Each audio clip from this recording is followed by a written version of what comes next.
jefe me despidió injustamente a mitad de la noche para darle mi gerencia a su nueva amante, asegurando con total desprecio que mi trabajo lo podía hacer cualquiera con un tutorial de internet. Hola a todos, me llamo Rogelio, tengo 32 años y hasta hace unos días me desempeñaba como el contador general de una cadena de hoteles boutique con sede en Cancún. Durante los últimos 5 años, mi vida entera estuvo entregada a cuadrar los números de este negocio. Les hablo de jornadas extenuantes de más de 12 horas, fines de semana perdidos revisando facturas y vacaciones canceladas a última hora, porque el dueño de la empresa, un tipo llamado Humberto, siempre tenía un desastre financiero nuevo que yo debía arreglar.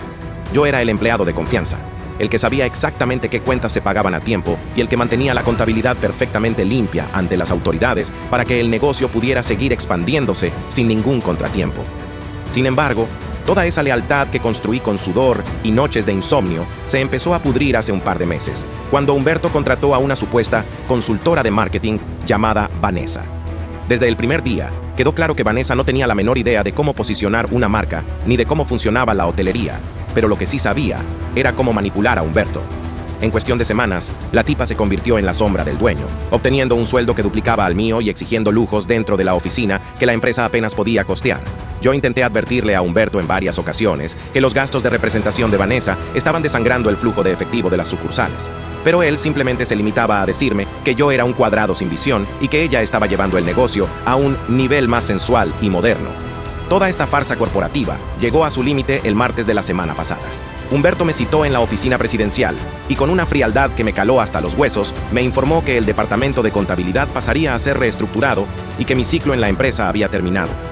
Al ver mi rostro de absoluta confusión, Vanessa, que estaba sentada en el escritorio presidencial jugando con las llaves del auto de Humberto, soltó una risita burlona y me dijo con un tono de voz insoportable que la gerencia general ahora sería suya porque el negocio necesitaba sangre nueva y caras atractivas, no a un contador aburrido y anticuado que solo ponía trabas a los presupuestos de sus proyectos.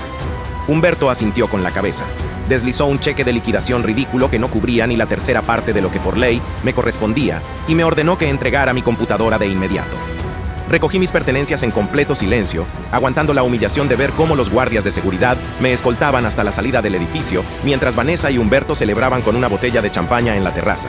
Pero claro, lo que la mente cegada por la lujuria de mi ex jefe jamás calculó fue que durante los últimos 3 años, cansado de que me obligara a realizar estrategias fiscales al límite de la legalidad para deducir sus viajes personales con Vanessa, tomé la precaución de resguardar un respaldo físico y digital de la contabilidad real de la empresa. Yo tenía los registros de las cuentas ocultas, las facturas clonadas y los contratos de prestanombres que él utilizaba para evadir millones de pesos en impuestos, y me subí a mi auto con una tranquilidad absoluta, sabiendo que la gran auditoría anual del Servicio de Administración Tributaria estaba programada para el próximo lunes por la mañana. La primera llamada de alerta sobre el colapso que se avecinaba me llegó el jueves por la mañana, apenas 2 días después de mi despido. Uno de los auxiliares contables que todavía trabajaba en el corporativo me marcó desde un número privado para contarme el caos que se vivía en las oficinas centrales. Según me explicó, Vanessa había tomado posesión de mi antiguo escritorio con un desplante de jefa autoritaria, pero el gusto le había durado menos de 24 horas, porque la realidad de las finanzas de la cadena hotelera la había golpeado de frente. El problema principal radicaba en que Humberto siempre había operado bajo un esquema de ingeniería fiscal sumamente agresivo y peligroso. Para financiar el estilo de vida lleno de lujos que le presumía a Vanessa en redes sociales, el tipo me obligaba constantemente a triangular recursos entre las diferentes sucursales de Cancún, Playa del Carmen y Tulum. Yo era el único que sabía qué facturas debían reportarse al mes siguiente, qué cuentas puentes se utilizaban para absorber las pérdidas de los restaurantes internos y cómo justificar ante las autoridades los millones de pesos en pérdidas ficticias que él se gastaba en viajes y ropa de diseñador. Al sacarme de la ecuación de golpe, dejaron al descubierto un engranaje financiero que nadie más en el edificio lograba comprender. Vanessa intentó delegar el cierre del mes en el resto del equipo técnico, exigiéndoles con gritos y amenazas que le entregaran los reportes listos para la junta de consejo del viernes. Sin embargo, los muchachos, que solo sabían capturar pólizas básicas, se toparon con que el sistema de facturación principal estaba bloqueado con una serie de filtros cruzados que yo había implementado para evitar desfalcos. Cada vez que intentaban meter un gasto de representación no autorizado de la nueva gerenta, el software arrojaba un error de conciliación bancaria que congelaba las cuentas de nómina de los 3 hoteles. Mientras tanto, yo pasaba la tarde en el balcón de mi departamento, disfrutando de un café con una tranquilidad que no recordaba haber tenido en los últimos 5 años. En la pantalla de mi laptop personal, revisaba el avance de la recopilación de datos que había iniciado la noche de mi despido. Yo tenía perfectamente ordenadas 3 carpetas digitales con los estados de cuentas reales. las declaraciones complementarias que Humberto me había obligado a falsificar y las capturas de pantalla de los correos donde él mismo me ordenaba ocultar los ingresos en efectivo de las reservaciones extranjeras. No era un acto de venganza apresurado, era una auditoría forense impecable que yo había armado mes con mes como un seguro de vida profesional, y el momento de utilizarla estaba cada vez más cerca. Fue precisamente el viernes por la tarde cuando la situación en el corporativo pasó de ser un enredo administrativo a un pánico generalizado. De acuerdo con los mensajes que me seguían mandando los muchachos de la oficina, Humberto tuvo que cancelar la junta de consejo porque los directores de los hoteles boutique de Playa del Carmen y Tulum le notificaron que las terminales bancarias de los vestíbulos habían sido suspendidas de forma temporal por el banco emisor debido a las inconsistencias en las solicitudes de saldo que el equipo de Vanessa había intentado forzar. El colapso operativo se agudizó porque la nueva gerenta general, en su desesperación por demostrar autoridad, tomó la absurda decisión de contratar a un despacho de contadores externos para que hicieran un corte de caja de emergencia. El problema para ella fue que los auditores que llegaron a la oficina eran profesionales de la vieja escuela. En cuanto abrieron los libros del último trimestre y vieron la disparidad entre los ingresos por concepto de hospedaje internacional y los gastos declarados en la sucursal de Cancún, cruzaron los brazos y le aclararon a Humberto que ellos no iban a firmar ninguna declaración mensual sin antes revisar las cuentas puente que yo manejaba de manera privada. Humberto, que siempre había sido un tipo sumamente colérico, descargó toda su furia contra Vanessa en medio del pasillo principal, reclamándole que me hubiera despedido sin antes asegurarse de que ella pudiera controlar los accesos del software fiscal.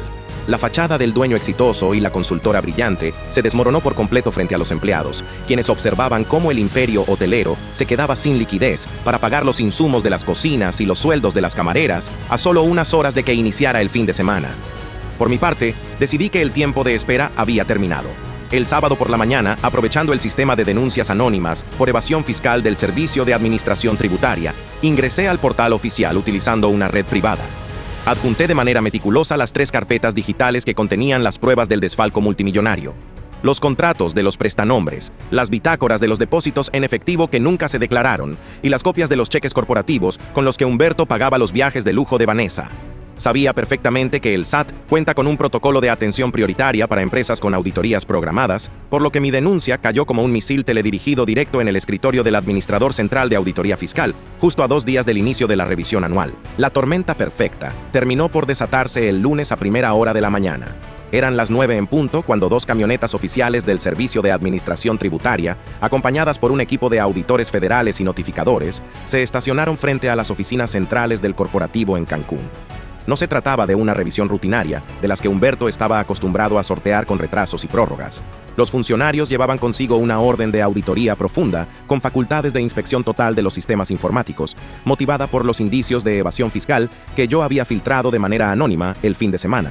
Según me reportaron mis excompañeros por mensajes de texto, la escena en la recepción fue de película. Humberto intentó aplicar su clásica estrategia de intermediación, saliendo de su oficina con una sonrisa nerviosa y ofreciendo café a los auditores mientras le ordenaba a Vanessa que buscara al equipo legal. Sin embargo, el auditor en jefe cortó de tajo su discurso de empresario exitoso, sentándose en la mesa principal de la sala de juntas y desplegando en su laptop las copias exactas de las bitácoras de los depósitos en efectivo en el extranjero que yo mismo había adjuntado en la denuncia. Al ver esos documentos, que se suponía solo existían en mi computadora personal, a Humberto se le descompuso el rostro por completo. Vanessa, en su total ignorancia de los procesos fiscales, intentó intervenir de la peor manera posible. Entró a la sala de juntas levantando la voz, asegurando que la auditoría era un atropello a los derechos de la empresa y que el departamento de contabilidad estaba bajo una reestructuración interna que les impedía entregar la información en ese momento. El auditor federal ni siquiera la miró. Se limitó a señalar que la obstrucción de una inspección federal con indicios de defraudación era motivo suficiente para solicitar el aseguramiento precautorio de las cuentas bancarias de la cadena hotelera, una advertencia que dejó a la nueva gerenta general callada y temblando en una esquina de la sala. Mientras todo el corporativo se hundía en el pánico, mi teléfono personal comenzó a sonar insistentemente a las 10:30 de la mañana. Era el número directo de la oficina presidencial de Humberto. Dejé que timbrara varias veces antes de contestar, manteniendo una respiración tranquila desde la comodidad de mi departamento. Al aceptar la llamada, lo primero que inundó mi oído fue el tono desesperado y atropellado de mi ex jefe, despojado de toda la prepotencia con la que me había echado a la calle unos días atrás. Rogelio. Rogelio, por favor, dime que estás en la ciudad. Los del SAT están aquí en la sala de juntas. Traen copias de los movimientos de las cuentas puente de Tulum y no tenemos forma de justificar los saldos. Necesito que vengas ahora mismo a la oficina a aclarar este malentendido. Escuchar la respiración entrecortada de Humberto a través del auricular me dio una confirmación matemática del éxito de mi estrategia. Al fondo de la llamada, se alcanzaba a percibir el tecleo frenético de los auditores federales y la voz de Vanessa discutiendo con el abogado corporativo en un tono sumamente agudo. «Rogelio, háblame, por favor», insistió mi ex jefe al notar mi silencio, con un hilo de voz que delataba un pánico que jamás le había visto en 5 años. «Te ofrezco una disculpa por lo del martes pasado, de verdad. Lo de la reestructuración fue un error de comunicación. Te regreso la gerencia general en este mismo segundo. Rompemos el cheque anterior y duplicamos tu salario neto a partir de hoy. Pero necesito que entres al sistema de inmediato y me ayudes a desvirtuar estas observaciones del SAT». Mantuve una calma glacial, acomodándome en la silla de mi balcón mientras contemplaba el mar. Esperé a que guardara silencio para responderle con la mayor parsimonia posible. «Buenas tardes, Humberto. Disculpa, pero como bien me lo aclaró tu nueva gerenta general frente a los guardias de seguridad, mi perfil de contador aburrido y anticuado ya no encaja con la visión moderna de tu cadena de hoteles boutique. Legal y administrativamente, yo ya no tengo ninguna relación con tus libros contables ni acceso a tus plataformas». Humberto se desesperó por completo y alcancé a oír cómo golpeaba el escritorio con el puño. «Rogelio, no me jodas ahora. Los auditores traen las sábanas de movimientos de las cuentas de prestanombres de los últimos 3 años, traen los folios de las facturas que cancelamos en Tulum. Tienen capturas de mis correos privados. El abogado me dice que si no presentamos los soportes de compras reales en la próxima hora, van a congelar las cuentas de toda la cadena por presunción de lavado y defraudación fiscal equiparada. Tú eres el único que tiene esos respaldos, por amor de Dios». Le di un sorbo a mi café y sonreí frente al monitor. El nivel de detalle de la inspección confirmaba que el administrador central del SAT se había tomado muy en serio la documentación forense que le envié el sábado. «Lamentablemente, Humberto», le respondí con un tono clínico, «esos soportes de compras que buscas corresponden a los gastos personales de los viajes de Vanessa a Europa y las remodelaciones de su departamento, que tú mismo me ordenaste registrar como insumos hoteleros. Alterar un sistema de esa magnitud para engañar a la autoridad federal es un delito grave. Y basándome estrictamente en tus propias palabras, considero que mi trabajo lo puede hacer cualquiera con un tutorial de internet. Mucha suerte con la compulsa». Sin darle tiempo de lanzar una sola de sus clásicas amenazas ni de seguir mendigando mi ayuda, colgué la llamada, apagué el teléfono y me preparé para ver cómo la auditoría terminaba de demoler su castillo de naipes corporativo. La resolución de la Auditoría Federal cayó sobre el corporativo con el peso de una losa de concreto. Al no poder presentar los soportes de las compras ni justificar las discrepancias millonarias de las cuentas puente en el plazo perentorio que otorgó el SAT, las autoridades fiscales procedieron a dictar el aseguramiento precautorio de todas las cuentas bancarias de la cadena de hoteles. El congelamiento financiero inmovilizó la operación de las sucursales de Cancún, Playa del Carmen y Tulum en menos de 72 horas, impidiendo el pago a proveedores de alimentos, luz y la nómina de los cientos de empleados que dependían del negocio. El escándalo administrativo provocó una desbandada inmediata dentro de la empresa. Los directores de las agencias de viajes internacionales y los socios comerciales mayoritarios rescindieron sus contratos de exclusividad en cuanto las noticias de la intervención fiscal por presunta defraudación equiparada se hicieron públicas en los portales de finanzas de la región. Vanessa, la supuesta estratega brillante que iba a modernizar la marca, fue la primera en empacar sus pertenencias. Al verse involucrada en carpetas de investigación federales y notar que las tarjetas de crédito de Humberto ya no tenían fondos, renunció a la gerencia general y desapareció de Cancún, dejando a mi ex jefe completamente solo frente a las demandas laborales y penales de los inversionistas. Hoy, un mes después de aquel martes de mi despido, el panorama es de una justicia poética devastadora. La cadena de hoteles boutique ha entrado formalmente en un proceso de concurso mercantil para intentar liquidar los créditos fiscales que el SAT determinó por las omisiones de impuestos, sumas que superan por mucho el valor real de los inmuebles. Humberto se encuentra bajo un estricto proceso judicial de vinculación a proceso, con sus propiedades residenciales embargadas y enfrentando la posibilidad real de una sentencia de prisión por defraudación fiscal, con su reputación de empresario exitoso completamente pulverizada. Por mi parte, la vida se encargó de acomodar cada pieza con una precisión exacta. El despacho de contadores externos que Humberto había contratado de emergencia para revisar los libros quedó tan impresionado con la pulcritud y el detalle de los respaldos que yo había dejado estructurados, que me contactaron a los pocos días para ofrecerme una asociación dentro de su firma forense.